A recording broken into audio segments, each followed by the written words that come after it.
کہ امریکہ چین کے لیے تیاری میں ہے، لیکن پہلے وہ اس کو تنہا کرنا چاہتے ہیں تاکہ روس بھی اس کے ساتھ نہ جائیں اور ایران بھی اس کے ساتھ نہ جائیں۔ روس کو اس نے یوکرین کے مسئلے میں الجھایا ہوا ہے،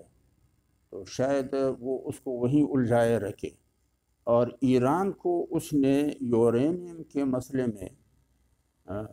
جو اوباما کے ساتھ طے شدہ معاہدہ تھا اس کے مسئلے میں اس کو مصروف رکھا ہے، اور پیچھے سے اسرائیل دھمکیاں دیتا ہے کہ میں ایران کے جوہری مراکز پہ حملہ کروں گا، چاہے معاہدہ طے ہو جائے یا نہ ہو جائے، دونوں صورتوں میں۔ اور پھر امریکہ نے، ایران چونکہ دور پڑتا ہے اسرائیل سے اور درمیان میں مسلمان ممالک ہیں، ممکن ہے کہ اگر وہ حملہ کریں تو پھر تیل بھرنے کے لیے کوئی ملک اس کو موقع فراہم نہ کریں، تو اس لیے امریکہ نے الگ سے جہاز اس کو دیے ہیں جو فضا میں اس کو تیل فراہم کرتا ہے۔ تو یہ حقیقت بھی ہو سکتی ہے اور دباؤ بھی ہو سکتا ہے۔ بہرحال امریکہ کی کوشش یہ ہے کہ ایران بھی چین کے ساتھ نہ جائے، روس بھی چین کے ساتھ نہ جائے، چین تنہا مقابلے میں آئے۔ باقی علاقے میں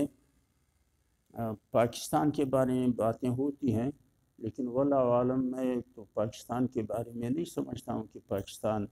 آخر جائے گا تو کہاں جائے گا، کیونکہ پاکستان کا جو رابطہ ہے وہ تو امریکہ سے ہے، اس کا کرنسی ڈالر کے ساتھ جڑی ہوئی ہے، اس کی پوری فوج کا جو چیف آف آرمی اسٹاف ہے وہ پینٹاگان سے نامزد ہوتا ہے، اور سنا یہ ہے کہ 5 باوردی جرنیل پینٹاگان میں پل کا کام ادا کرتے ہیں کہ پیغامات ایک دوسرے کے پہنچاتے جائیں۔ اور امریکہ کو بھی میرے خیال میں اس خطے میں پاکستان کے سوا کوئی کارآمد مملکت دوسرا تو نظر نہیں آتا ہے۔ ہندوستان البتہ چین کے ساتھ جا سکتا ہے، لیکن امریکہ کے ساتھ، لیکن ہندوستان اتنا کارآمد نہیں ہے چین کے جنگ میں، کیونکہ ہندوستان زیادہ سے زیادہ سرحد پہ لڑائی لڑ سکتا ہے،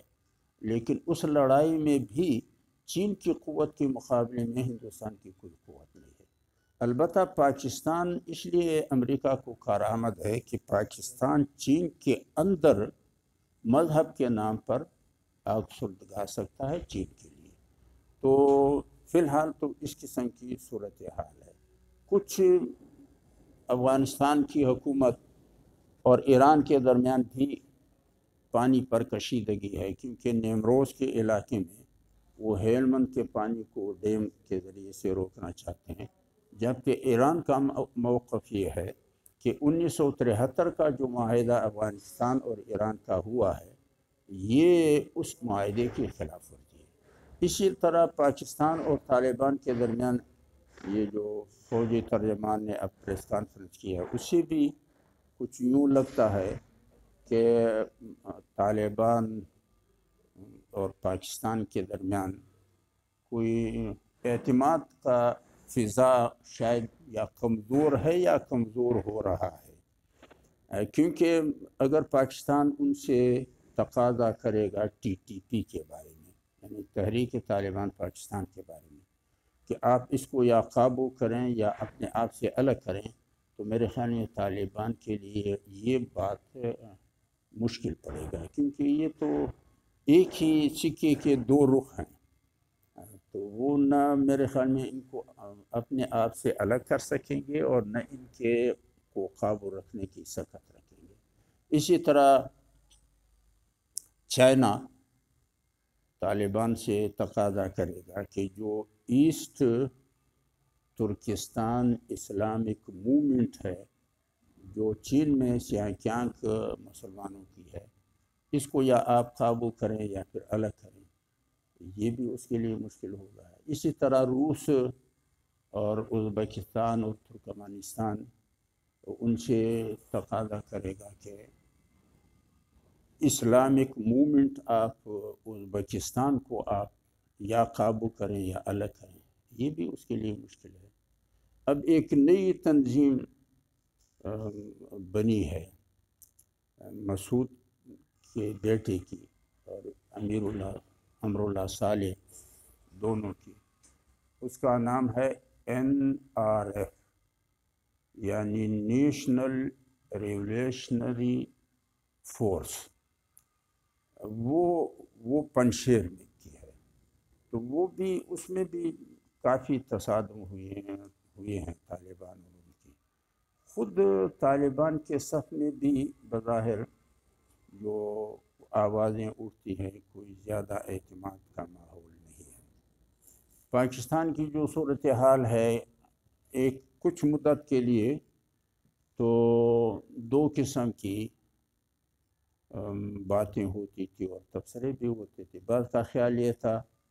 کہ میاں صاحب یا شہباز شریف صاحب سے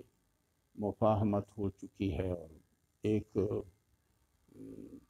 خبر ایسی بھی لگی تھی کہ دو کے ساتھ ان کی ملاقات بھی ہوئی ہے اور مفاہمت بھی ہوئی ہے، جو ہے کہ باجوہ اور فیض حمید صاحب کے ساتھ۔ لیکن ابھی یہ جو فوجی ترجمان نے پریس کانفرنس کیا ہے، اس سے تو میرے خیال میں وہ بھی امید ہے، بظاہر تو نظر نہیں آتی ہے کہ ان کے درمیان کوئی مفاہمت ہے۔ اور بتایا یہ جاتا ہے کہ میاں صاحب کے لیے برطانیہ میں بھی مقدماتی شکل میں جو حالات ہیں وہ کوئی بہتر نہیں ہے، اور پاکستان یا عمران خان کی کوشش یہ ہوگی کہ اس کو ملک لایا جائے اور یہاں اس پہ مقدمہ چلایا جائے۔ تو ہو سکتا ہے کہ آگے جا کر کے کچھ ہمارے جو نظم کے ساتھی ہیں وہ بھی کچھ کروٹ بدل دیں بجائے مسلم لیگ کے پیپلز پارٹی کی جانب، اور یہ میں نے پہلے بھی کہا تھا کہ شاید ایسا ہو جائے، تو اب بھی امکانات ہیں کہ ایسا ہو جائے۔ باقی یہ تو شاید کنفرم ہوا کہ عمران خان جو جاری مدت ہے وہ تو شاید پورا کرے، اور میرے خیال میں ہمارے ساتھی میں یہ بھی اظہار کیا تھا کہ اب ہم استعفوں کی بات نہیں کریں گے، بلکہ استعفے بلکہ اندر والی جو ہے وہ بھی بظاہر نظر نہیں آتے، تو یہ ہے کہ انشاءاللہ وہ چلتا رہے گا۔ بہرحال ہر ایک ساتھی باخبر اپنے آپ کو رکھیں۔ یہ جو صحافیوں کے ویڈیو آتے ہیں، یہ ہر ایک ساتھی ہر قسم کے ویڈیو کو سنے، چاہے مثبت ہو چاہے منفی ہو، چاہے مزاج موافق ہو یا ناموافق ہو، اس سے پھر ایک اخذ کیا جا سکتا ہے۔ بہرحال حالات کچھ زیادہ بہتر نظر نہیں آتے ہیں۔ خطرہ یہ ہے کہ ہمارے علاقوں میں بالخصوص یہ جو قلعہ عبداللہ اور پشین اور یہ برانچہ وغیرہ ان علاقوں میں وہ شاید ٹارگٹ کلنگ بھی شروع کر دیں اور ان لوگوں کو نشانہ بنائے جو طالبان کے حامی رہے ہیں کسی بھی صورت میں۔ بلکہ یہ پیغام تو طالبان نے بھی شاید نشر کیا تھا کہ ان علاقوں میں لوگ محتاط رہیں اور ہمارے ساتھ ہمدردی کے اظہار میں وہ ذرا ابہام سے کام لیں، کیونکہ وہاں پہ داعش اب منظم ہو رہا ہے۔ اور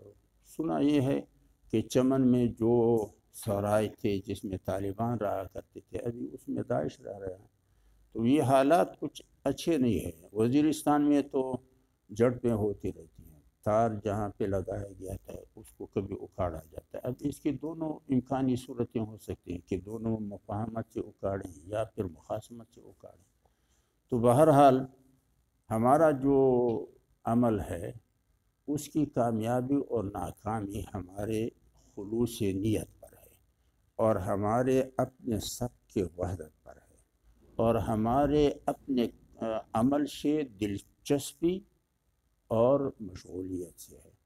تو باقی تو کوئی ایسی بات